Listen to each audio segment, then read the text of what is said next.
Imagine living in a world where breaking the law didn't just mean a fine or a few years in prison, but pain so unimaginable that death itself felt like mercy. These were the days when kings ruled by fear, justice was written in blood, and the punishment was not just about correcting, it was about terrifying. Welcome to the world of the most shocking ancient punishments. Long before modern courts and human rights existed, punishment wasn't about rehabilitation. It was about power. Rulers used pain to maintain control. Priests claimed it purified the soul. And the crowd, oh, the crowd they came to watch. Public torture was entertainment, and justice was theater.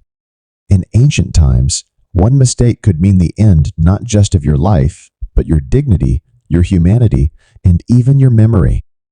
Let's start with one of the most horrifying punishments ever recorded: escapism, also known as the boats. This method was used in ancient Persia. A prisoner would be trapped between two hollowed-out boats, his head, hands, and feet sticking out. Then, honey and milk were poured all over his body, sweet, sticky, irresistible to insects. As the man lay exposed under the blazing sun, flies, ants, and worms began to feast on him, crawling into every open wound, every orifice. The process could last for days. Some victims reportedly survived for nearly 2 weeks, drifting in their own agony. This wasn't just execution, it was slow disintegration. Historians believe it was reserved for traitors, those who betrayed the empire or insulted the king. Because in Persia, betrayal wasn't punished by death, it was punished by suffering. Would you rather face death quickly or endure pain for days, watched by your enemies? Next, we move to ancient Rome, a civilization famous for its architecture, military power, and its brutal sense of justice. Their most iconic punishment: crucifixion. We know it today because of one man, Jesus of Nazareth. But Rome used it long before and long after him. Crucifixion wasn't just execution. It was a message: this is what happens when you defy Rome. The condemned was stripped naked, whipped until their flesh tore apart, and then nailed or tied to a wooden cross. Sometimes the nails went through the wrists and ankles, not the palms, so the body could hang longer. Death came slowly through suffocation, dehydration, and sheer exhaustion. It could take days. Crows would pick at the wounds, the sun would burn the skin, and the crowd would mock the dying. Crucifixion turned the human body into a warning sign. Every traveler who saw it was reminded Rome's law was not to be challenged. Centuries later, Europe refined cruelty into ritual. Among its most feared methods stood the breaking wheel, also called the Catherine wheel. A man was tied spread eagle onto a large wooden wheel. Then, the executioner took an iron bar and began breaking the legs, the arms, one bone at a time. After each strike, the shattered limbs were woven through the spokes of the wheel. And the wheel wasn't just a device. It was display. The broken body was lifted high, left for birds and the public to see. Sometimes, mercy was given: a final blow to the chest or neck. But mercy was rare. Most died slowly, sometimes over the course of days. This punishment was for murderers, robbers, and traitors. And the message was clear: society would not just kill you, it would unmake you. Across the world, in ancient China, cruelty had its own art lingxi, known as death by 1,000 cuts. It was used for crimes like treason or killing one's parents. The process was both execution and humiliation. The condemned was tied to a post, and with each precise cut, the executioner removed small pieces of flesh. Hundreds, sometimes thousands of cuts, each designed to keep the person alive for as long as possible. Witnesses described faces of unbearable agony, yet the punishment wasn't only about pain. It was spiritual. The body had to remain whole for the afterlife. By cutting it apart, authorities believed they were destroying not just the person's life, but their soul. Even after death, the body was displayed publicly, a warning to all. It wasn't just about justice, it was about control. From the cold north came another terror: the Viking blood eagle. Legend says that for traitors, especially those who betrayed their clan or killed a family member, the Vikings performed this brutal ritual. The victim was laid face down, and the ribs were carefully sliced from the spine one by one. Then, the lungs were pulled out and draped over the shoulders like wings. It was said the victim must not scream, for doing so would dishonor them. Historians still debate whether the blood eagle was real or symbolic, but Norse sagas describe it vividly, a punishment so horrific that even warriors feared to speak of it aloud. Whether myth or truth, it captured the Viking belief that honor mattered more than life. Can you imagine living in a time where even death was meant to prove your strength? In ancient Greece, a cruel invention emerged: the brazen bull. It looked like a magnificent bronze statue of a bull, hollow inside. But this wasn't art. It was a furnace.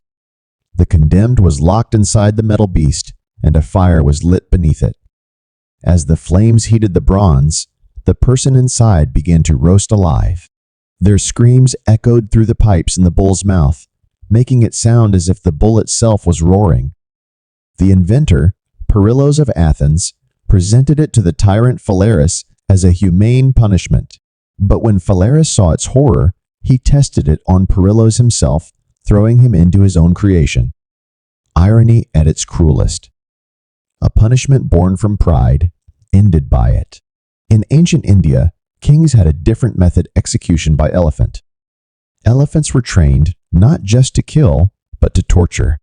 They could crush bones slowly, tear limbs apart, or even hurl the condemned into the air before finishing the job.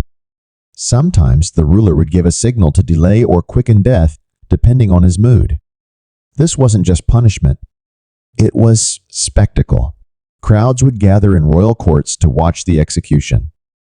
The animal symbolized divine justice, unstoppable and merciless. It reminded everyone that life and death rested in the king's command. Another infamous method was bamboo torture.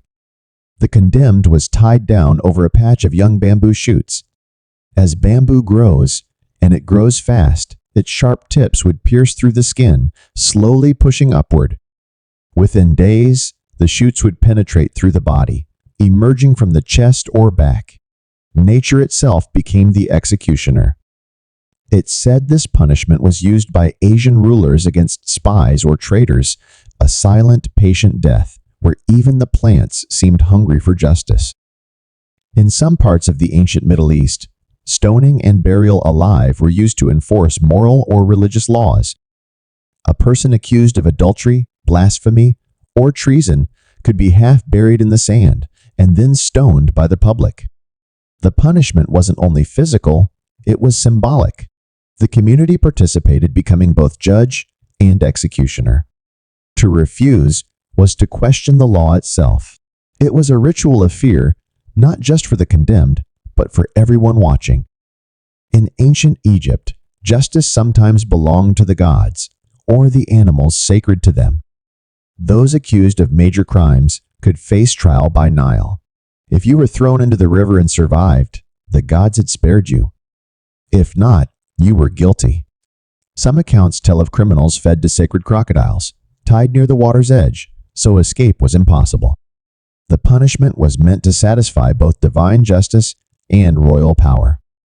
In Egypt, life and afterlife were inseparable, and dying by the Nile was both judgment and offering.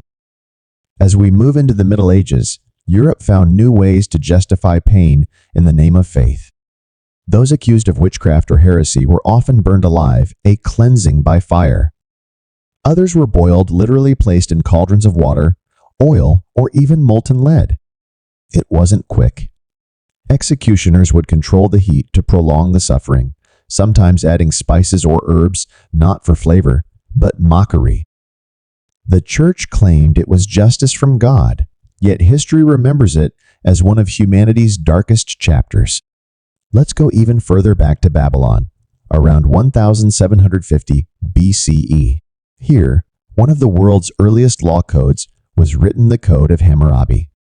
It was carved in stone for all to see, with punishments that followed the rule: an eye for an eye, a tooth for a tooth. If a builder's house collapsed and killed someone, he was executed. If a son struck his father, his hand was cut off. If a thief was caught, he was drowned. To us, it sounds brutal. But to the Babylonians, it was justice, a balance of power and order. Every punishment was meant to maintain harmony in a world ruled by gods and kings. One of Rome's strangest punishments was called poena cullae, the penalty of the sack. It was reserved for those who killed their parents. The condemned was sewn into a leather sack with a dog, a rooster, a snake, and a monkey, then thrown into a river. Each animal symbolized chaos, betrayal, or punishment from the gods. The Romans believed that such a crime disrupted the natural order, and the punishment had to be equally unnatural. Trapped in darkness, attacked by the animals, and finally drowned, it was a nightmare no imagination could invent. When we look back at these punishments, one question echoes through time: why? Why such cruelty? The answer lies not just in power, but in fear. Ancient rulers didn't want obedience, they wanted submission. They believed that if people saw pain, they would never dare to disobey. But behind the horror, we also see something deeply human, a struggle to define justice. To them, punishment wasn't evil, it was order. Yet in that order, humanity often lost its soul.